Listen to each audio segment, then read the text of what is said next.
up, everybody? Welcome to another edition of the KCSN Defensive Breakdown. My name's Craig Stout. I am, as always, joined by two Chiefs legends. We've got with us Chiefs defensive lineman Mike DeVito and Chiefs linebacker Derrick Johnson.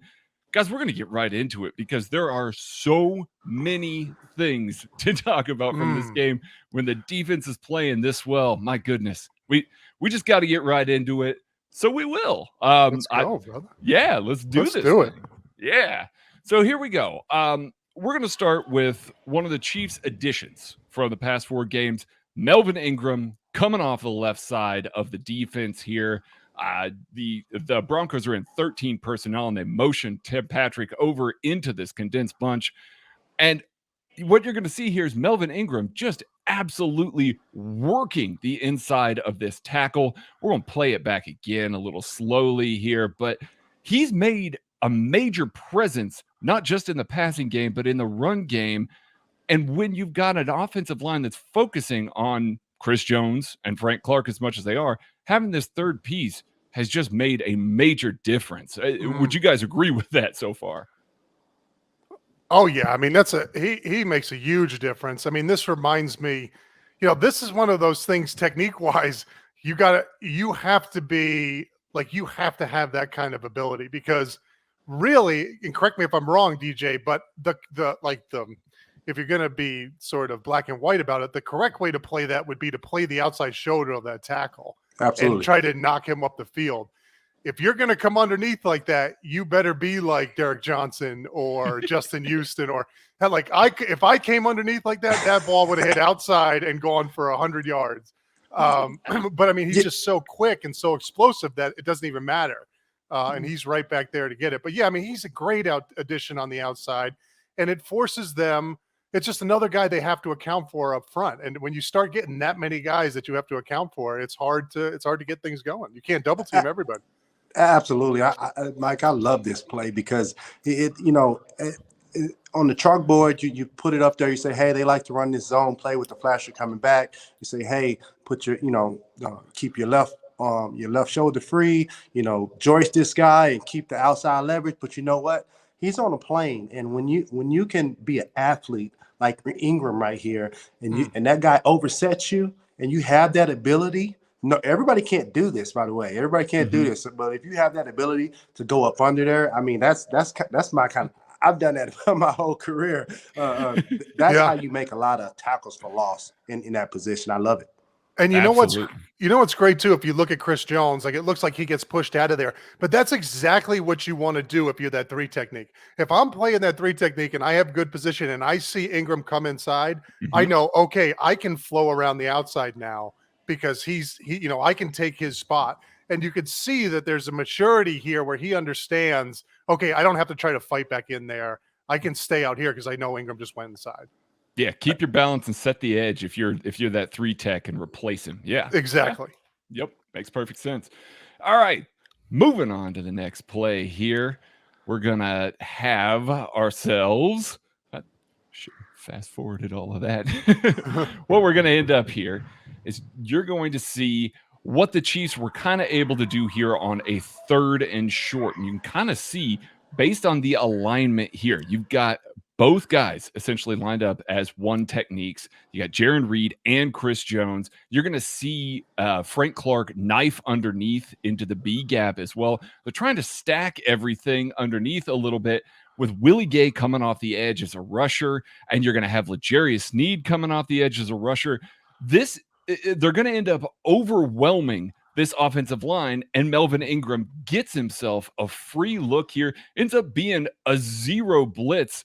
Guys, how often did you get to 0 blitz when you were in Kansas City? I mean, I know certainly not as much as like Steve Spagnuolo does because it's one of his bread and butter things here, but a good way to kind of take advantage of some communication on the Broncos offensive line here, especially when they're trying to focus on Chris Jones.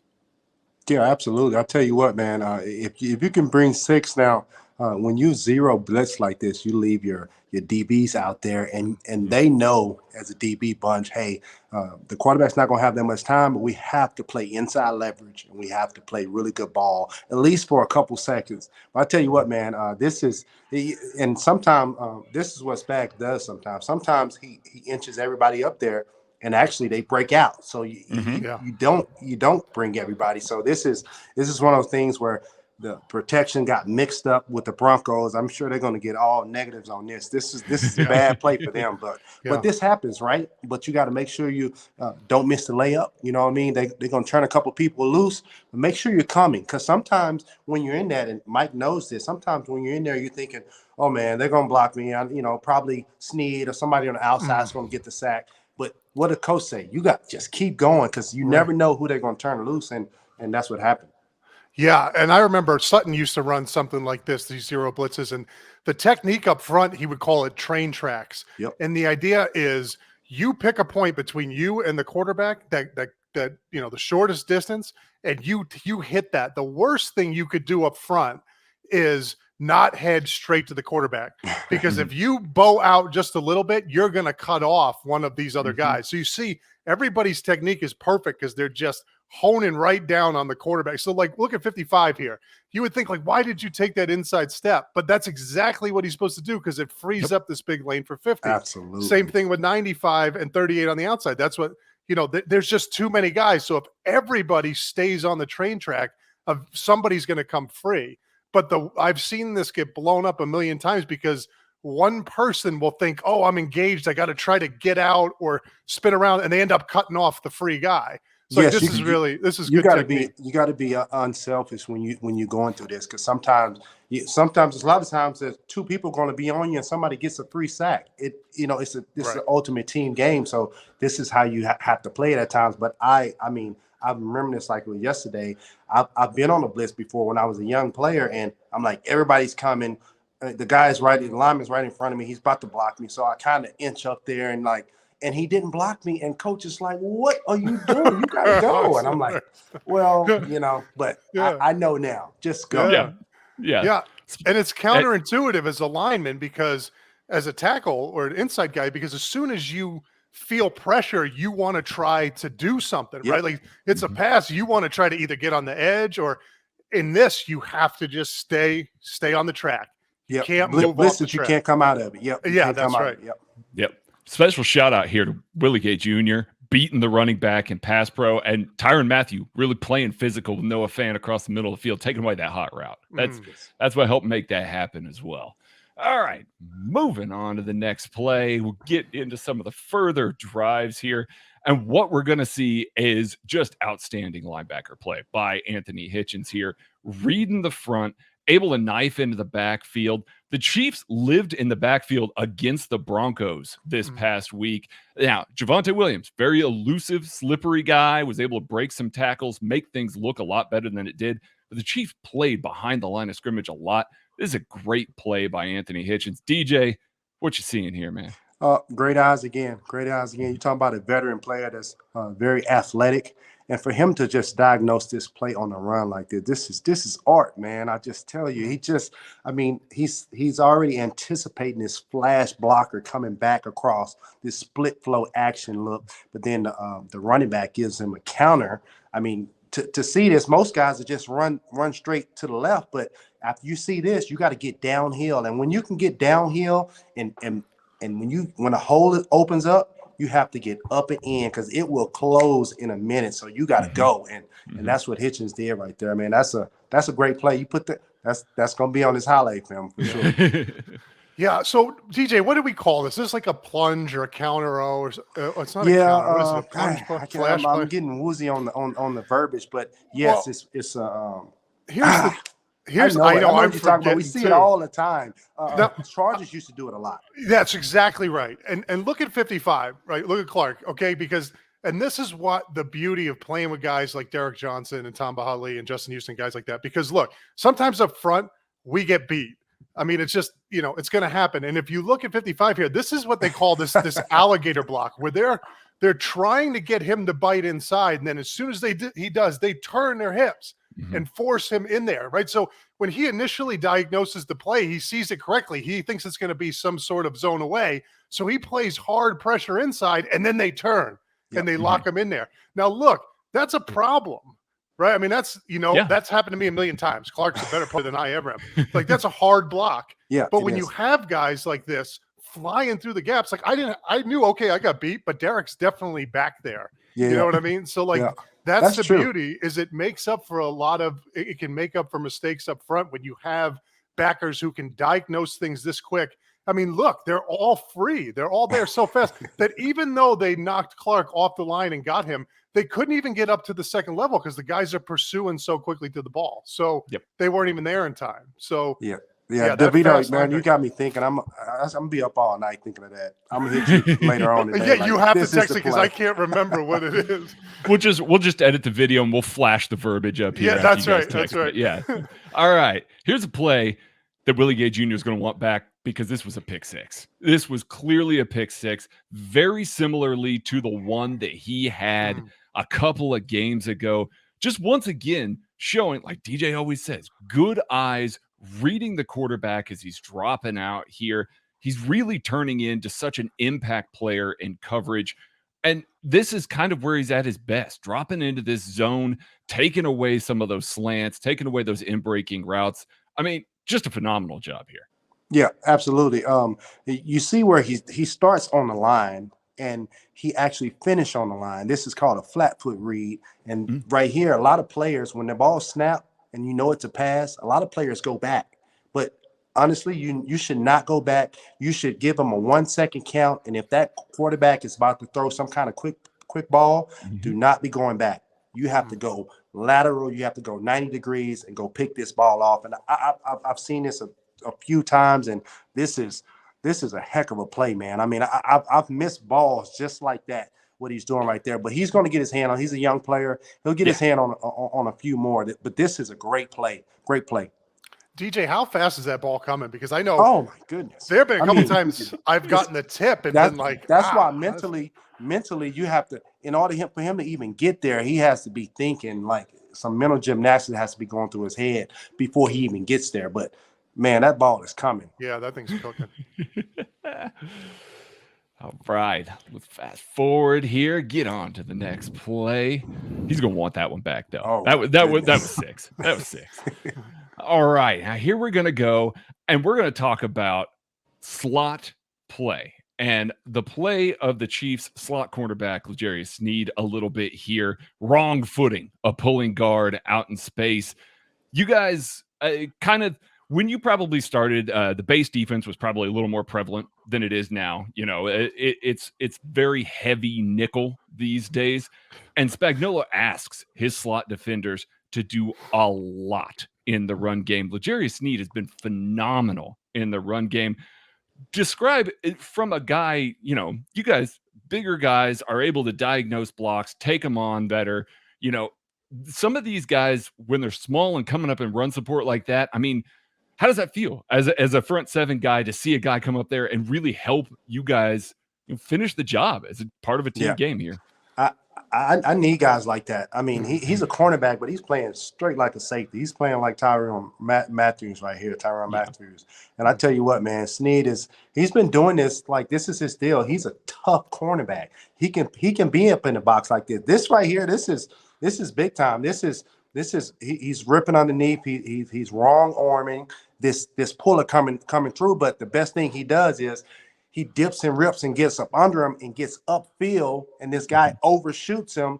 But I mean, he just, man, this is an athletic, great play right here. Because I mean, without that stopping him, his momentum right there, this ball could have did some more damage. But this is a great play right here. Like that's a line. I have plays on my highlight film, that same looking play. So that tells you how good of a player that cornerback is.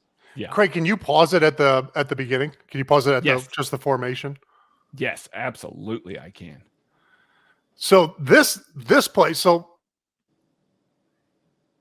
plays a game, 40 of them are like this. Double teams, this is back then, the double teams, downhill runs. This is what, just this is a one back power. Yep. And So if you see you got a hard YY, you got a hard tight end set to your left with a fairly big split. Now, I think that's Jones at 3 technique. If I'm Chris Jones, I'm 100 miles straight up the field swimming things too. I mean, they only, like you had alluded to, Craig, they don't do this often. Right. They're not running the ball hard like this. But I think the best way to play this, if you want to talk about sort of technically sound up front and the most effective way, I'd play right out into 72 if I was at 3 technique. You got nothing that can come back. You got nothing that can come back open. You got the hard YY. Chances are you're not going to get that flash, plunge, whatever it is back. If I'm this end that's over the tight end, I'm not stepping down with him at all. I'm playing straight ahead. And if I'm this 3 technique, I'm playing into that tackle because I can almost guarantee if they're running the football, it's going out towards 87. So no reason to step straight, no reason to step down, step right out into that. Now, that's in the league that, we played in, DJ. Now, well, DJ, you played into a, where it was when it was like this, but now I would do what Chris is doing because who cares? They're going to do this once and then throw the ball 700 times. So you might as well swim the guard, but you got to be, if you got a run heavy deal, maybe you're playing the Titans with Derrick Henry or something like that. I wouldn't swim that. I'd play right into that tackle. And but that's exactly right. But that's knowing pre-snap read. Like, okay, I see this formation. These guys right here. Okay, that wing on the edge, 87 is down. So I mean, something's hard is coming this way. Right. As a D lineman and DJ, you always reminded us of this, which was so helpful because you can't see it. Only because I didn't have a chance if y'all didn't.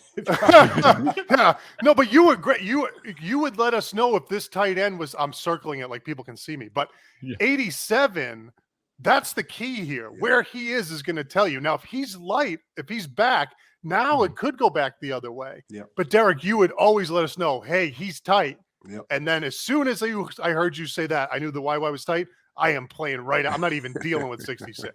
Let them try to run it up, to our left there, right. Oh, this stuff gets me fired up. See, that's the kind of stuff that I don't think people realize about the amount of things that happen and the amount of processing that happen in the milliseconds that happen on the alignment, right after a motion, right after the snap, reading the departure angles of offensive linemen and things like we talk all the time about, this happened, so X, but I don't think everybody understands that game up front and how much mentally there is to process right in those handful of milliseconds, those split seconds right before and after the ball snap. Yeah, and Craig, I can't talk up DJ enough because you know how like bats use sonar for their vision, right? They send out sonar and it comes out and tells them what's going on around them.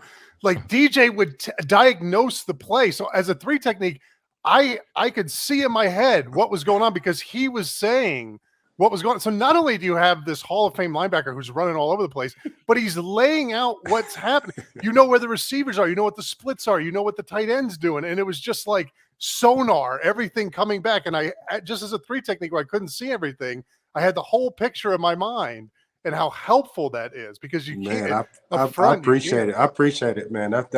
Well, you have to though, because being in the league as long as I have, early on, you're out there and you're just playing and you're figuring on film like, why am I a step slow? Why is this getting up on me? Why is this? But now you get to your 5th, 6th, 7th year, you're like, hold on, okay, this is happening. Let me move over here a little bit. Right. Oh, okay. Now I'm closer to the ball. Now this guy's not hooking me. Now I'm communicating with my lineman. Hey, double team's coming or this guard is back. He's pulling. So everybody else is like, all right, because you never know what other guys are thinking around you. So you never want to assume like, everybody sees that guy back, It's like, no.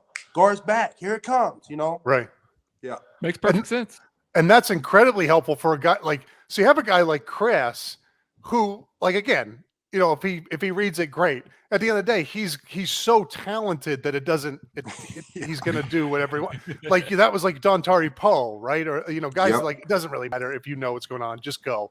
Like with me, that was my game. If I wasn't talented enough to just take off and beat somebody. So I had to be 2 steps ahead mentally. So when you have a backer like DJ who's telling you everything like that, oh, I just can't drive home how important that is. I mean, that's huge. And that's why anytime, DJ would be out and you get a young backer in there, you're like, oh, man, come on, man. Yeah. Come on. People talk about it all the time, like replacing that Mike position is just just do it. Just do it. It's like, no, man, like you miss so much in the grand scheme of things. Man, I could listen to you guys talk about that forever. That's the stuff right there. All right, moving on to the next play here. This one is one that, frankly, is just a fantastic job by multiple elements of the defense. I want to highlight Frank Clark. Want to highlight Willie Gay's read here, reading the coverage. You're going to see the Broncos try and run a mesh concept with an angle route from the running back here, trying to get him open. And because this play is blown up by this pressure immediately, and because Willie Gay Jr. is kind of able to pass some of this off, passes it off to Dan Sorensen, who covers this wide receiver really, really well, and then he's able to recover to get back in front of the running back. This is just an overall excellent job of taking away something on a 3rd and 2. This is on a play 19 of a 20-play drive. Staying locked in and executing at this level. It's just a terrific job by so many members of the defense on this play.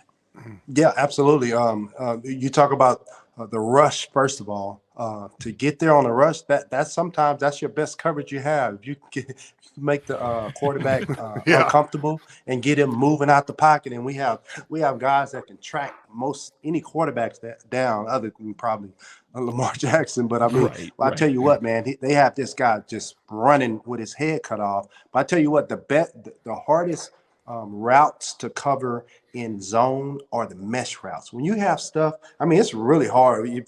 I mean, D linemen never really see this, but when you talk about if you're the number, because Willie Gay is a number 3 receiver, he's a hook off of 3. So number 3 is in the backfield, but then he has a receiver coming to his face. He has a tight end coming from the other side. So he's like, oh my goodness, what's going on? But it really cancels out.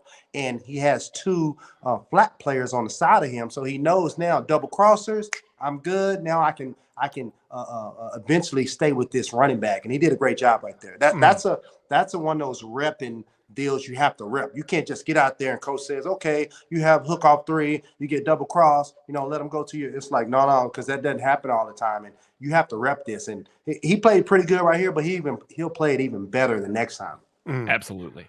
Yeah, I love what Frank's doing on that. I'll give you some throwback names here. This long arm, I remember Jason Taylor was with us with the Jets for a year, and he used to do this against the Brickashaw Ferguson in one-on-ones all the time, and it was just like a thing of beauty because you have this long arm technique where, look, if you look at Frank, he's got one arm and he's driving that guy back. Now, look, one arm driving him back, and he uses the other arm to get that lineman's hand off him. So he's staying low. He extends that one long arm, drives him back, and then he got that other arm to release, and he's right there. And these are the kind of hits that this quarterbacks don't want to see this on film. And these are those body blows that even though he didn't get the sack, 5 is like, okay, coach, don't run that one again. I mean, look at this. Long one left. Yeah, that's right. It's like, don't run that one again. Yeah. All right. Moving on to the next play, the final play of the 20-play drive here. You're going to see Willie Gay just knifing into the backfield, following Chris Jones running a slant here, and Jaron Reed, a guy that we don't talk about nearly enough that's come on really strong over the past 4 weeks, doing a great job of beating his man with a swim inside, opening up the gap for Willie Gay on this play. Yeah. Let me see this. What? Yeah. Can I see it one more time, Craig? Yes, absolutely, sir. Chris is dangerous, man, but yes, he is. Like he could do it though. Like I bet you if he doesn't get tangled up, he could go to this is that JJ Watt type. God, that scares the living hell out of me.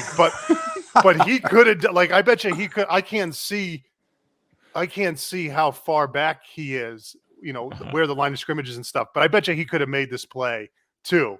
If he doesn't get caught in right there, I bet you he's coming down the line to make the play, whether they get the first down. Let me see. What's front side? Front side's good. Yeah, look at that. Who's 90? 90 is Jaron Reed. Yeah, that's a fantastic. That's a great knockback. Locks him out, gets the arm over. Boom, he's right there.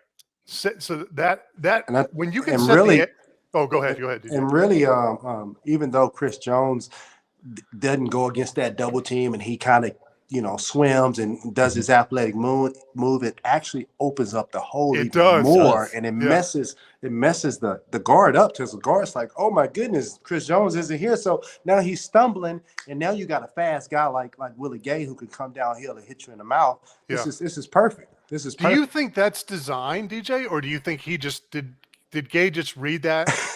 And I'm trying to wonder. You know what? Knowing Chris Jones, it probably wasn't designed. Okay, that is some. You kind of got to play off of him, which he's one of the best defensive tackles in the game. Right. You could do that. You could do that. Yeah, right, no doubt. Yeah, I mean that's the kind of plays that he makes, that JJ Watt makes, right? Where you can backdoor a double team on a short yardage play and make a play in the backfield. All right, here we go again. What we're going to see is, once again, you want to talk about Chris Jones doing some work and Jaron Reed doing some work, and even Frank Clark on this play. Chris Jones, once again, swimming through to blow up this play front side. You're going to see him from the 3-tech just tossing the right guard. That was supposed right to be up into team, Anthony right? Hitchens' lap, but, blows up the pulling guard or the pulling tackle there, and just absolutely annihilates this play, forcing the running back to cut back into Frank Clark, into Jaron Reed. Like, DeVito, look at 90 on this. Look at 90 on this. He's I'm telling you, man, Jaron Reed is coming on and coming off. Yeah. That is fantastic form. I mean, just picture perfect form. He's got great hands. Like he locks his guy out. I think we talked about him in another video too, being super patient, super disciplined, and then his ability to release and get off the block. I mean, he's right there. Boom. He just does that little shrug and he's right there. What was this going to be, a trap, or did Chris just throw, I wonder if this was a trap, or that was going to be a double trap. It's a power again. Okay. So that's setting up to be a double team. I don't even know how you would teach an offensive lineman how do you teach an offensive lineman to block a guy like that? I mean, how do you double team a guy that olays the point man? I mean, what happens when that happens? You're pulling guards coming around, and the 3-tech's already 5 yards into the backfield. What do you do? If the 3-tech stops the pulling guard, it's game over. Oh yeah. I mean, there's nothing. Definitely. When you have 3 defensive linemen making a tackle in the backfield, that's like, man. That's big time. That means somebody's kicking some butt. Yeah, that's incredible. 90 has been playing just really, really well as of late. So kudos. I mix him up with 91. Both of them have fantastic. Oh yeah, Derrick Noddy also playing really well. This is something that I'm going to highlight a little bit in my article this week. Spagnuolo used this kind of wide rush in the dime a lot, where you've got both of your defensive linemen, your down guys playing at 5-tech, and then you're rushing from some wide 9s here. And they did a lot knowing that Denver was going to try and double Chris Jones a lot in these situations. So they'd stunt opposite him, trying to get that matchup, trying to get that guard to maybe suck inside a little bit. Occasionally they'd mug Ben Neiman, the linebacker, up there. But I highlighted this play because Chris Jones swats this away. And you talked a little bit earlier, Mike, about getting your hands on the ball, swatting it away, and how fast that's coming out. Chris Jones, the timing that he has to swat these away, it happens so regularly in his games. Like, it seems like once or twice a game, he's getting his hands on or near a ball. How hard is that to time from point blank range coming out of the quarterback's hands? I know you got your hands on some of them. How hard is that to get your hands up and time that in a way without getting bodied by the offensive line on top of it? That's the key. I mean, right, you don't want to sell out too much and then get slammed. But normally if it was a quick pass situation and I was stopped, the next thing I was going to do was put my hand up. But Chris, he's the size of a building. I mean, you put that hand up, what that's got to be 9 feet, 10 feet. I mean, I would hate to be a quarterback trying to throw the ball over that, Yeah, absolutely. Yeah, but it happens quick. It happens quick. Actually, just getting your hands on a ball, and I appreciate this a lot from D linemen. When you get your hands on a ball, man, that's so underrated. Like that's a big big deal because a lot of times people are open. You know, they get yardage off of it. But when you do that, you can kill the momentum. Absolutely. And obviously they're going to one-on-one with everybody and double Chris Jones. But what's the next best thing you can do is knock the ball down. Yeah, it saves everybody. That's exactly right.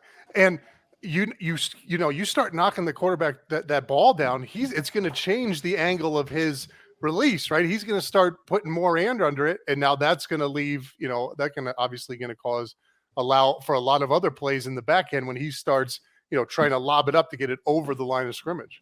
Yep. All right. I believe this is our final play here. It's one of the bigger plays of the day. Chiefs are in their nickel here. And what you're going to see, once again, knowing that the Denver Broncos made a concerted effort to put extra guys on Chris Jones, you're going to see it's not quite a coffeehouse technique by Willie Gay, where he does rush, engage the offensive lineman, but he actually backs out and loops around into the gap after Chris Jones works inside, and he's coming down the barrel towards Teddy Bridgewater there and forces a pass by Bridgewater early, who misses Juan Thornhill. And then Anthony Hitchens comes along and just absolutely cleans the offensive lineman's clock there at the end. But they did a good job of taking advantage of the extra focus on Chris Jones. He's on a heater right now. So offensive lines are really focusing on him. Spagnuolo played off of that really, really well this week. And this is just an example of allowing one of your fluid athletes to be able to loop back around and put some pressure on the quarterback. Yeah, just to have that, it's a little bit blurry on my end, but it seems like that wasn't a called thing. Like 50 was supposed to rush that B gap, and he sees it get clogged up, and you're right, he just has the freedom and the sort of the ability to recognize, hey, I'm going to come back inside on this. And when you have a defensive line and a front seven that can react to each other like that, right? Where it's not always a planned thing, but just knowing, okay, let's just be fluid and let's balance up the rush. It makes this is a huge play. And it's just, that's just a quick thing. Like, hey, I'm just going to take it inside now, and boom. Yeah, well, I'll tell you what, if it's not a play, they should put it in because I'll tell you what it does is, because if Willie Gay doesn't come, they double 95, which that's what they want. But for him to go and engage and then come back around, now that guy that was on Chris Jones has to try to come off and help. I mean, they're all mixed up right here, but they should put this play in. I mean, I like this play. I'm gonna draw this up. I mean, this is something I'm gonna remember right here. This is football right here. This is great job by him. And even I've done this before where I couldn't go in, and coach said, hey, if you can't go in right here, eventually a couple seconds, it's going to be open in the inside. So he did a great job by saying, even if it's not a planned deal, hey, I couldn't get there. Let me wrap around now, and it's perfect. Yeah, I mean, and we used to do that with Poe, right? When you had, and that's exactly right. You're taking advantage of the fact that they can't stop Chris, and so they're going to do whatever they can to stop him. And so we used to have Poe. I don't know if y'all. Let me see if I come like this. There you go. Yeah. So you'd have 91 right here, and we had all kinds of stuff, right? You would, so say we'd had like this TNT front, and have him offset, and just boom, he's up 100 miles an hour. They're trying to close in on him. And you just take one step, boom, and you're free around. Same thing. You could have a backer come up and do the same thing. I mean, so when you have a guy like that, that is hard to pass off. You can't. Yeah, it's miserable. You got some really good rushers that are getting it, man. Right. Yeah. No, that's good. Well, that'll do it for What am I supposed to do now? I don't know, Mike. We got you all spun up. You're ready to go, man. My kids are going to be like, what's wrong with it? What are you doing up there? Well, I really appreciate you two joining me once again. Defense played well. Hey, DJ, I'm just saying, since you agreed to jump on and start doing these with us, the Chiefs are undefeated and the defense has looked awesome. Hey, so let's keep it rolling. Rolling. We're just going to keep it going. So we'll be back next week with more of these. Really appreciate these two joining me. Subscribe to the channel and stay tuned